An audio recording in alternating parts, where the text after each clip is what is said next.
अरे यार सुहर सर लेके के जाता अरे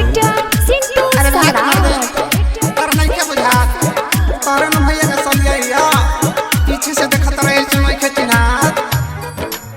अच्छा हमरा तो मालूम रहे यार, चल तो देखल जाओ। चल चल आज हमरो मौका मिलल हम छोड़े ना।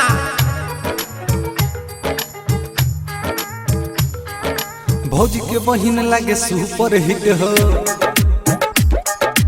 भौजी के बहिन लागे सुपर हिट हो, ओकर चक्कर में हम ठोकतनी बीट हो, ठोकतनी बीट हो।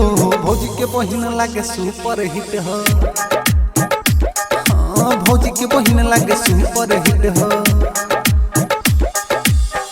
ओकर चक्कर में हम ठोकतनी बीट हो, ठोकतनी बीट हो। भौजी के बहिन लागे सुपर हिट हो, हाँ भौजी के बहिन लागे सुपर हिट हो।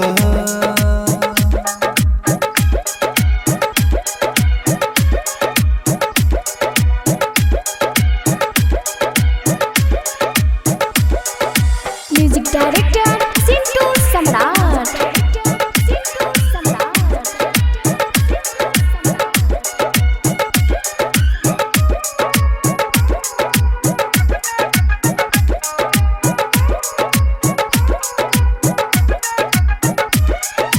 चले ले मटक के हई गोरवा धर लटक के, लइका तो लइका बड़े जवन को धर लपक के।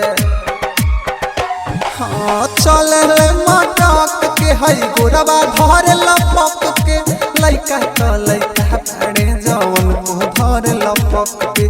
देखी देखी हमारा दिल धर के, देखते देखते हमारा खफर के, देखी देखी हमारा दिल धर के, देखते देखते हमारा खफर के।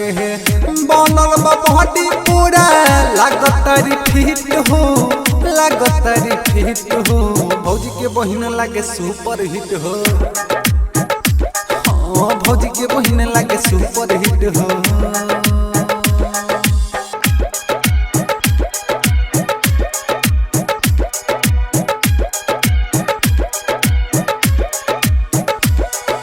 म्यूजिक डायरेक्टर सिंटू सम्राट।